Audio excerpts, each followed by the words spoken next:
Hello guys, and welcome back to Commander, the Great War with our Entente playthrough. In the last episode, we just finished off our turn, having some cool encirclement and pushes going on the Western Front, and beginning our offensive on the Eastern Front. I've done almost everything for this turn that I plan on doing. We're in September 1914, so we're getting through the year.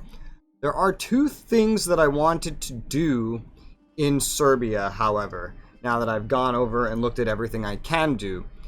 The enemy line is getting increasingly weak. They're replacing more and more of their troops with garrisons, and I noted this. However, most of it is German garrisons, and I understand why, because all the German garrisons are level 2, thus they're pretty good at defense. I can't even really attack with my bordering garrisons, theirs, without, well, accomplishing nothing.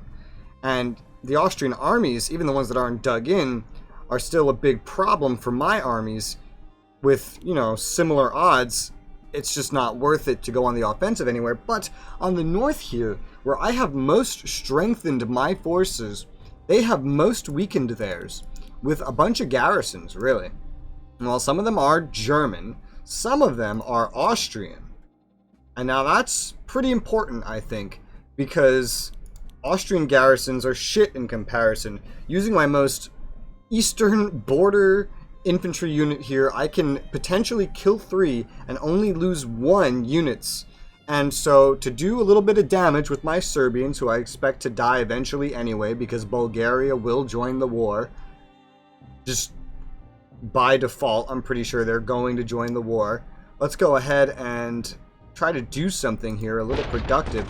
We lost absolutely nothing, and we killed 3 of their units. No, don't send a declaration of war. Jesus Christ, we didn't even lose any efficiency, and we killed that many. And I can do it again with this army in Belgrade, and kind of again with this army that's not in Belgrade. I'm going to start with the one that's not in Belgrade, because it seems like a better idea than potentially weakening the one on Belgrade. So let's go ahead with another attack. We lost 1 that time, and that's why I opted for this one instead. But we killed, by the looks of it, 2.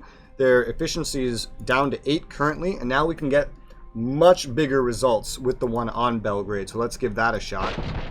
We lost 1. Alright, well, that's a shame. But we killed 4.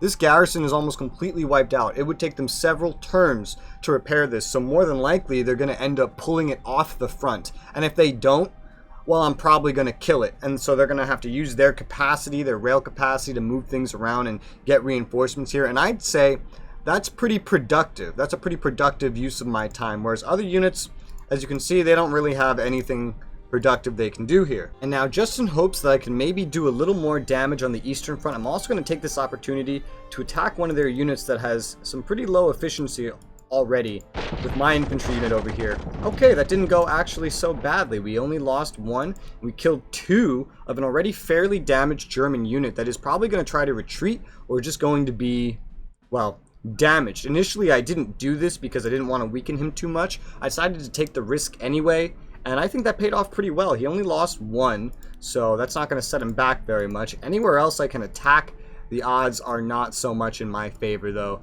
And that goes for the entire map. And I'm finally about to hit end turn. Before I do that, I am going to take this cav off the fortifications here, because I don't think it's needed here. And I'm not going to move it so far away that it can't get back. I'm just going to move it generally to the east, where it can be in a bit more versatile of a position, which is probably pretty good to do with a cavalry unit. And we are going to go ahead and end turn, hope for the best. Alright, so they have some artillery on the Serbian front. They're going really hard trying to break apart one of these corps. Oh man, smart that I was sending the garrison, not corps, southwest when I was, because this unit needs to peel off and get some rest. They're pushing pretty hard on the Austrian front. They're going full offensive pretty much everywhere they can.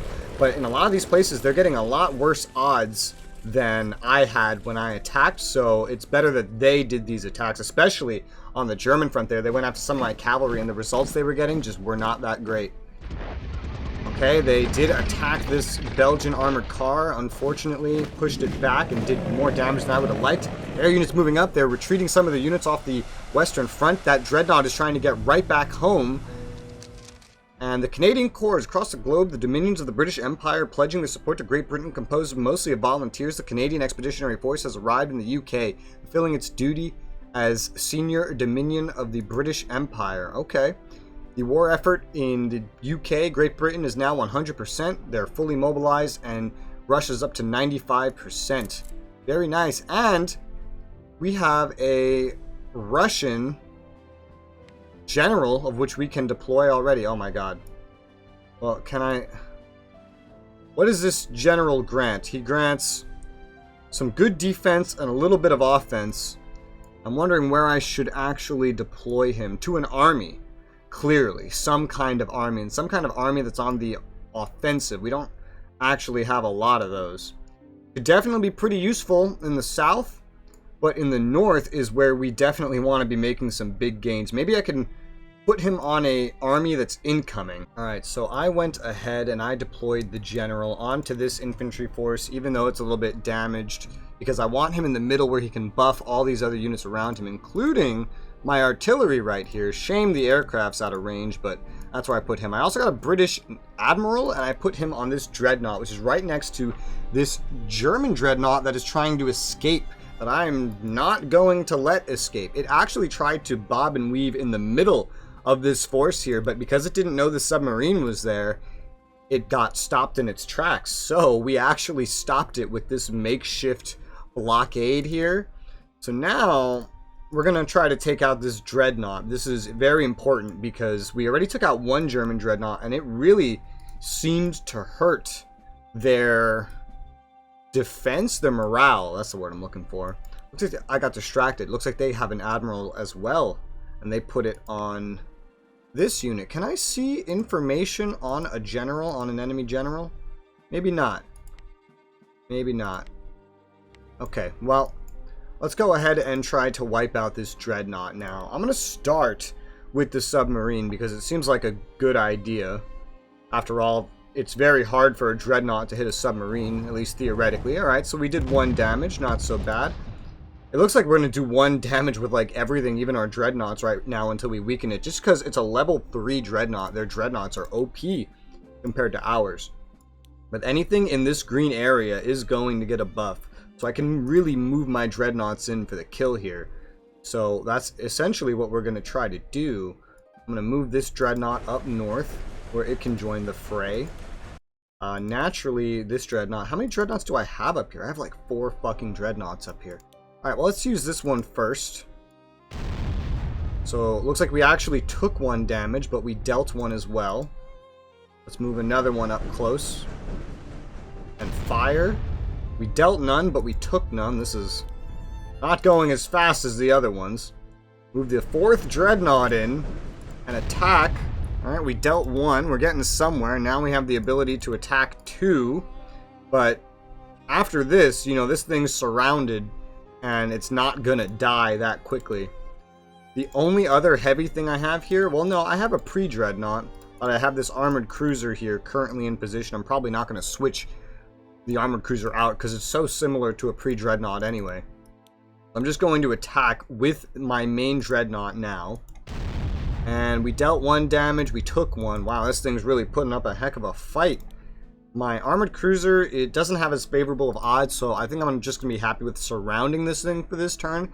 It amazes me that we managed to wipe 1 out last turn, but we can't this turn. That's kind of weird. We need to keep this little western fleet moving east towards the real battlegrounds. It's nice that there's another armored cruiser here. Armored cruisers and pre-dreadnoughts, you can't really make them, so it's nice when you get more. Of course, you can make better things, dreadnoughts, and you can make light cruisers. And light cruisers, I don't know. They're probably better than both of these because they have the combat stats of an armored cruiser, but they also have very good anti-sub stats. So armored cruisers and pre-dreadnoughts are probably the worst, but it's just nice to get them, more of them, because I don't have as many, and I feel like they have their own roles with which they can fill. But of course, a dreadnought or a light cruiser overall would probably be better. Let's get this armored cruiser headed up north as well. The British, I'm trying to focus on the British fleet right now. We have a couple of injured things here, and we do need to get them back to port to repair them, and also to rearm them. So I'm gonna try working on that. We only have 2 things actually to repair. So let's send one up to Newcastle, this pre-dreadnought. And let's send this light cruiser just all the way over to Plymouth. Why? Because it can. Now, we do need to take note that there are more German ships out here. I'm sure the ones that were docked here are all we fought. Maybe the one that was near Kiel as well. But over here, they still seem to have a lot of their ships. And I have a lot of dreadnoughts here just out in the open. My submarine's detected, so I need to make a screening force. At least I feel like I need to make a screening force. So let's go ahead and move this light cruiser up. We don't need to worry about this dreadnought escaping, after all. We need to... We don't have enough light cruisers up here to screen as much as I would like. I don't think we need to screen the submarine very much. Mainly just our dreadnoughts. So let's move this light cruiser up here. And that's probably good enough. I don't think they have any ships that can just come up and around like this. And if they do, well, they're in for a rude awakening. So let's go ahead and just put this light cruiser here to block off this dreadnought. And we have a little bit of a defensive formation while we mercilessly slaughter this poor dreadnought and hopefully do another, I believe, 20% damage to their national morale. Now, in terms of recruitment, I'm already just going to go ahead and I'm going to buy a infantry unit for Serbia, because I really do believe that they're going to need another infantry unit somewhere, because the garrisons are not doing a very good job by themselves. Let's go ahead and get that producing. Hopefully my manpower keeps up, but if it doesn't, I can always disband some other kind of unit. Like this one. This one is in a terrible, terrible position. Disbanding it is not going to give the best result because it's so fucked up as a unit. It's extremely fucked up. But I know this unit needs to move. So I'm going to move this, and I'm going to move this garrison in its place. I had this pretty much planned from the beginning because I knew this Western Front would need more help. And that's why I want another infantry unit. The less garrisons I can have on these fronts, the better. Of course, I won't be able to support very many. Honestly, I'm probably going to stick an army around Belgrade, specifically. You know, I'll even move the army, the garrison, off of Kraljevo if I need to reinforce this. It's not very important to keep something here. It's not that important of a city. And, you know, once Bulgaria activates, and I just checked, and they will, as of this turn, they're deemed that they will join the war in sometime 25 or more turns from now.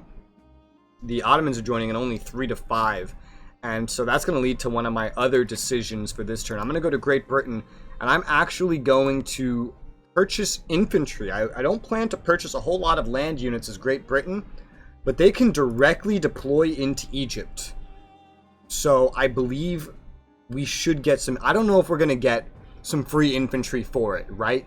But if we get infantry, we can deploy it wherever we want it, wherever we need it. We can have it sitting around for all I really care. There's no railroad, or otherwise I might make some like armored trains. But I do believe we're going to need some troops over here. With 4 turns to make, they may not necessarily be done by the time the Ottomans join the war, because they can join in as little as 3 turns, or as much as 5. But this is probably my last real chance to start making infantry for this purpose without knowing what's really going to happen over here. Because these little garrisons, entrenched or not, I feel like are going to fall over really quickly. And I don't just want to hand Egypt to the Ottomans. You know, I want to make it a fight. And under the assumption that I have to do the fighting, I'm going to go ahead and I'm going to make not 1, but 2 British infantry, pretty much using all the points I have here. Assuming they're going to be deployed to Egypt, you know. This is the one place I can really spend points on Great Britain for land combat, because it's an entire front they can man by themselves pretty easily, since they can deploy anywhere over here at all. I really don't believe I'm going to need forces anywhere else for them, like not even in Europe. I think I can do this with France and Russia essentially by themselves, especially when Italy joins and opens up another front over here. Like, I'm not going to take Italy and, you know, go whoop like that. I'm going to focus them on their own front. And it doesn't look like, just by looking, that they are as entrenched here as they would have been in real life. But there is still, you know, mountains to worry about. But I do believe, you know, Italy could definitely be a good addition and certainly replace Serbia, which is not dead yet, but, you know, it will be. We've spent essentially all the points I'm going to spend on the Western, Central European countries. I still need to figure out Russia. In terms of what I'm actually going to do with Serbia this turn, First and foremost, they have just enough ammunition to fire something. So I'm going to take this artillery and I'm going to fire at this new German garrison that replaced the Austrian garrison that I almost killed last turn. Because it's in a pretty vulnerable position, I'd say. Go ahead and fire. And we've hopefully eaten into a efficiency point. We have. Unless, you know, it railed its way here to do that itself. They are only in a step, so I'm... No, that doesn't explain it. This spot just doesn't seem very well protected, in my opinion. But we also took away one of their points. And the reason I do this is because I noticed we can still get pretty good odds against them with our border forces. So I'm going to try to maybe keep up a little momentum there where I can. Since, you know, they're keeping up momentum over here. I want to keep them distracted. I want to do as much damage as I can. So we're going to go ahead and attack. And man, this unit, this lucky fucking unit here, this guy is doing great. You know, he keeps getting attacks in, losing no efficiency, losing none of his own units. It's really kind of impressive. I'm a little more hesitant to attack with these guys, so I'm going to attack with this one first because it is least consequences if this guy dies. Because he can only get attacked once. Belgrade can get attacked 3 different fucking times. That's why I'm a little liberal with my usage of these 2 units. But let's go ahead and let's attack the garrison again. Again, we lost 1, but we dealt 2. You know, this seems to be a bit of a pattern. And now I could take a bigger risk here to try to deal some more casualties, but honestly, since I can get attacked so many ways, and since realistically they're just going to pull this unit off, pull another unit out of their asses and put it back here, whether I do more damage to it right now or not, I'm going to just be a little cautious with my unit that's on Belgrade and just go to repair him just to be safe. This unit's probably going to need to be repaired next. For now, I am going to try to repair this garrison because, you know, I don't know how much I'll need him, and it's pretty cheap. Just to get him maybe on the front again if he needs to be on the front. His efficiency is just dog shit, so, you know, hopefully he doesn't need to be on the front, but he could just sit here and recover and hopefully be useful again. And if he's not, well, I can just disband him later and it'll be fine. Looking down south, we still have to deal with the French fleet, which right now isn't needed for a whole lot. But, you know, I still want to get the whole fleet together. So we're going to get this pre-dreadnought up with the boys. Got a dreadnought, a pre-dreadnought, armored cruiser. Probably encircle my own dreadnought a little bit better. The singular French dreadnought in the fleet.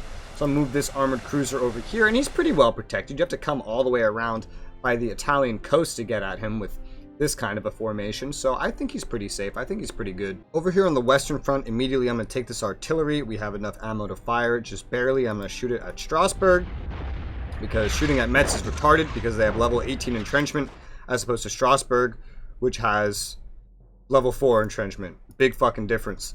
We got rid of inefficiency, no kills, which is unfortunate, and we have a couple other targets here now with some fighters and airships coming up to the front. Although my fighter has taken a slight amount of damage, we still seem to have pretty good odds in all fights that concern us. Of course, since they have a fighter here, it's good to remember that they can shoot back, and they can shoot me. So I'm actually going to go ahead and repair the fighter instead. And I'm probably also going to repair this infantry here, because I'm not going to have it move or anything currently. In literally just one turn, we will be getting 2 fresh French infantry units, and God, I need them, because there's so much I could accomplish over here if I just had more men. Luckily, I did have this one infantry land at Toulon, and I can rail it up to the front somewhere. And I have a good feeling if I need it anywhere, it's going to be around here rather than up here, because here's where I'm making my push, that classic Alsace-Lorraine push. And how much movement do you guys have? 6 points. And it's not always very consistent where you can get, that's for certain, but I do think I'd want you up here somewhere. I just can't tell if I should send you to the north or if I should send you to the south. Well, instead, let's start with the most obvious move I'm going to make for now, and let's take this unit off his little entrenchments that he captured, move down south into this forest, and go for this garrison that is literally begging to be killed. And look at that. He died. He was a really hardcore beggar, so I killed him. That's an entire German garrison off of the front. One less thing we have to deal with. I'm also going to do a move that is, I don't know if it's risky or what, but I'm going to deem this Operation Slip and Slide. And you'll see why. First, I'm going to take this infantry and I'm going to move him north onto this road to further encircle my enemies. And we can get some damn good damage against their aerial units by doing this. I'm going to take the infantry behind him and move him up through the trenches as well. As for Commander Joffrey, he is going to stay put. But this little garrison right here, which is free to go wherever I want him to, is going to move up into this defensive position, into these trenches that I've dug out. And he's going to sit there. Operation Slip and Slide. Get it? Because we slid down the trenches in a very slippery manner to encircle our enemies a little bit better. We almost have Metz and Strasbourg completely encircled. After destroying that garrison, I literally just need to move here, and we have them encircled. I'm just missing the manpower to even cover that much. And now, what can I do with this cavalry? I want to keep him in a place where he can assist this operation while also being close enough to do something here. So he's actually going to move up into this, is this a grassland? Looks like a forest. Oh, it is a forest. And he's going to claim this for us. Oh, okay, this guy didn't die. He just retreated and he has like 1 HP. I could have sworn he died. Well, there you have it. He retreated. Is there nothing on Liege? Dude, there's nothing on Liege. I'm very glad I moved this cavalry here. Holy shit, there's so much I could accomplish up here. They don't have the troops to man this. They're so concerned with manning Serbia and moving troops over to Russia. They've left this really open. If I just have more troops, I could accomplish so much here. Anyway, this force, which I definitely need up at the front, I'm going to train it up into this defensive position. So if it gets attacked, at least it's in a defensive position. And it can move either east or north, wherever the hell I need it. Maybe just straight up down the throat of Metz, if that's where I need it. It's a fresh army, and I just want it to be in a versatile position. Naturally, I have to use this infantry on one of these guys. And as much as I want to use it on the bombers, and trust me, I really do, I need this fighter out of the way to complete my encirclement. I'm pretty sure they'll run away anyway, but at least with the fighter gone, if it can't assist the bombers and the bombers stay close, well, airships, then my fighter can probably easily wipe them out. So I'm going to go ahead and I'm actually going to attack this fighter unit. We suffer no casualties. They suffered 4 casualties. Pretty good, I'd say. They're going to have to retreat or repair, one of those. Hopefully they retreat with the fighters because I want to complete this complete encirclement of Metz and Strasbourg. And if we can do this, cut off their supplies, you know, hopefully we can take them down and claim Alsace-Lorraine just like that. If we can claim Alsace-Lorraine, we can cut north, cut off their entire Schlieffen plan. And if they don't retreat, if they don't see this coming and retreat, then we're going to kill all of this as well. And I have this BEF in position. I'm trying to figure out what to do with it, though. Everything around where the Schlieffen plan is happening is really toning down, and they've really pulled off just more of a defensive position. They've even abandoned Liege, for fuck's sake. It's funny how it's not actually worth any points. That's kind of weird, especially given that it's a fucking fortress. But I don't need offensive units that are also kind of squishy, like this cavalry up here at the moment. I could do this, right? This was just a one-off thing, just in case they kept pushing here. It was moved here to secure a supply line, which they're doing pretty well at cutting off. Antwerp may fall, it may not fall. The units I have up here aren't going to stop that. They kept too much actual raw infantry up here out of everything that they chose to keep here. Like, if they have this down here, I could never be doing what I'm doing. The fact that they have split up here is their big problem. The Germans don't seem too keen on pushing until they secure Antwerp or something. So I'm not going to move right here and provoke these units. I'm going to move here instead as a safer position. They may come to attack me. They may move forward. My goal is to get the cavalry over to here where they'd be far more useful, because I don't see that I need to man this as much. And if I do, well, guess what? I'm about to get 2 French infantry units anyway, and I can deploy them right outside Paris, and then I could stop them from ever advancing anywhere ever again. But because they're playing so docile up here, I know offensive units like this are going to be better over here, where they can help encircling maneuvers like this, where they can chase down weak support units and garrisons like this, where they can, you know, go around and secure Liege and cut off the supply line to the entire Schlieffen plan in one move. It's just, they're begging me to do things like this, so I have to oblige. Now on to the Russian front. This is gonna be fun. There's a lot to figure out here. I believe I've done everything everywhere else. If not, I'll find it. But the easy start is to take my artillery and go pew pew boom boom at Königsberg, because this is a big target that we need to kill, and I've just reinforced my units over here, so I definitely have aims to take this down. So I'm going to take my fighter as well. It's a little damaged, but there's no other fighters over here to worry about, and I'm going to focus that on Königsberg as well. Hopefully and successfully taking down their efficiency. rather than focusing on this unit that I only have a slight front against at the moment, that they are choosing to hunker down and repair anyway, we want Königsberg to fall. That is just a fact. We don't have a lot of options to make it fall, this armored train being one of them. Which reminds me, I wanted a total of 3 armored trains for the current Russian front, so that's something I'm going to do with my points. I'm actually going to go and I'm going to purchase, with Russian points, another armored train. And that's pretty much all I'm going to purchase for this turn, probably. I still need to get them more ammunition production, pretty direly. I was a little torn on which one of those I should do currently, but I think I'm going to opt for the armored train, because I want one up here. I want one in the middle somewhere, and I want one down south. Speaking of down south, let's just go ahead and move this infantry a little bit closer to this front. This front needs more men, but both sides need more men over here. My men are inferior because they're mostly garrisons, so this infantry arriving will make all the fucking difference.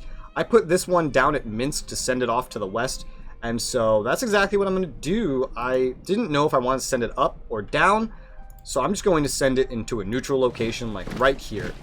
We still have this one all the way in the rear, and I was pretty certain I was going to send this up to the very top. And I'm still pretty certain that that's what I want to do. So I'm actually going to train this over to Riga, and that's going to be my train movement for this turn. And, you know, hopefully that works out. I'm going to take the armored train. I'm just going to straight up attack Königsberg. Fuck the consequences. We dealt 2 damage. We took 1. I want to go big with this commander here and do some big damage to Königsberg, but he's surrounded, and I don't want him to waste his life, this army's life. I don't want to waste it, so I'm actually just going to repair it and let him sit and hunker down and hopefully get some entrenchment going on, man. At level 10 power, hopefully they won't actually choose to attack me here. And this might be a little silly of a thing to do, but I really want to force them into a corner. Kind of like I'm accomplishing on the Western Front. I want to force these guys into a corner. I want to make them have to retreat or to hunker down for the rest of their lives. So I'm going to take a lot of my cavalry and I'm going to use them in more of a encompassing movement, since I have so many of them over here, since they will be useless in punching down German armies that are entrenched or not. I'm going to use them for what cavalry would be good for, you know, because cavalry, even in this game probably, yeah, okay, maybe they're not cheap, but I think they're better for maneuvers. Whether this comes to gut punch me later or not, I'm still going to do this. Step number 1 is to take this cavalry and we're going to march it right over here, beginning our encirclement of the enemy forces. And I want to hold on to this position right here. Can I do that with this garrison? I can. Alright, that's even better. So I move this garrison up to take this entrenched position. We have another garrison here that I probably should move up as well. But I'm going to take this cavalry, and now I'm going to move it over here. My final cavalry here is going to wrap around here and make a nice little cavalry line. This garrison is going to move down to where that cavalry was and replace it. I have an idea as well. If this line ends up holding, I'm going to actually take one of these garrisons and put it into Poland so I can free up one of these armies. It's a Russian army, but, you know, it might be a Polish army. I don't know what to call it. But I want to free up this army if I can, since they're not pushing in to Poland like I assumed they would. So I don't need an army sitting here. So I want to hold my position here, which is why I didn't just, you know, move this one here. But if the position holds, I will replace this army and we will free it up. And they don't have a lot here to resist a full-on army. So hopefully that tactic works out. I just remember the Canadian Expeditionary Force over here is going to have to go somewhere as well. And since I'm already producing units to go to Egypt, and since I will likely produce units for Egypt, which is maybe a little inefficient since I want to be focusing Navy with Great Britain, I think I'm actually just going to send the Canadian Expeditionary Forces into Europe. And since I'm going to do that, I'm actually going to give them little names. This is the BEF, and this is the CEF, so I can keep track of them, even though that's entirely cosmetic. So I'm going to move the CEF. I guess it doesn't matter exactly which part of this I send them to. I can use either port. Looks like you have to go to a port and then wait a turn and then embark and then wait a turn and then go to the port you want to go to and then wait a turn and then disembark and then wait a turn before you could fucking do anything. But I'm going to go ahead and I guess I can use Portsmouth. So I'm going to move down here in preparation to deploy, because I don't think I need to expect to need to defend Great Britain. So I think deploying these units to Europe will actually be good because they seem to have such a manpower problem right now. And this is a problem that I don't think the Ottomans are going to solve. My Western Front is actually looking really, really good. And if I can push in and drive on Berlin, Austria will fall like a domino, and the Ottomans would not stand a chance if their friends fell. Even though they're the weakest link, I'm not going to focus on them first, of course. I'm making these units. They're going to deploy over there. They're going to be defensive. I'm going to try to play defensive with Russia as well, because the Ottomans are just so poorly placed to actually make a difference in the war. Unless we get to the point where Romania joins, and now I have to focus this as a front as well, because historically I believe that did happen. I believe this is the last thing I'm going to do for this turn, but I'm actually going to take this garrison and straight up attack Königsberg with it. The enemy garrison here, because they're weak and vulnerable. Look, that actually worked out really well. We lost nothing. We dealt a damage. I will take Königsberg with brute force. I don't need to worry about that. We are the Russians. We have infinite manpower. The only reason I'm not pushing harder is because we don't have more armies on the front, but I am working to remedy that. Also, I'm getting armored trains because armored trains would be even better at punching the Germans off of their cities. I think this is going really well. I think this is looking better by the day. Or in the turn, I'm also going to actually take the Russians and produce another infantry unit, because I believe deploying one more down here by the Ottomans would be important in order to play defensively enough to be able to completely resist them. Because right now only one front is kind of covered. I'd like to cover the other front as well. I don't know if this is a smart idea, but this is what I'm going to do. This is what I'm going to try to do.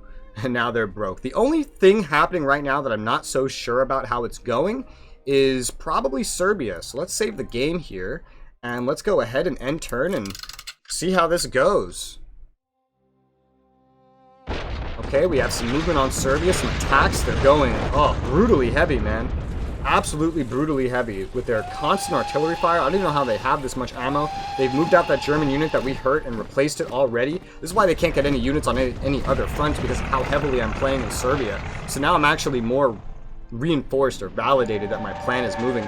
They are quickly rushing more armies, looks like away from the Western Front to the Eastern Front, because I am encompassing, because I am surrounding them. They're trying to push me back wherever they can. Look at that. Man, they have crazy rail capacity that I don't have. Every time they do this rail capacity stuff, though, they are hurting their own efficiency, though. So it's good that I'm making them do that. We got another convoy spawning in. Turkey closed Dardanelles, a very important strait between the Sea of Marmara and Aegean. Turkey decided to close the straits to all belligerent ships. Okay, we got a new general, we got our French infantry, and for some reason the Germans decided it would be a smart idea to go bombarding garrisons that I can repair literally for free with one of their armored cruisers. But that's the turn. Guys, I really think this is getting better by the turn. I'm loving how this is going. We're actually doing way more successfully than I ever thought we would do.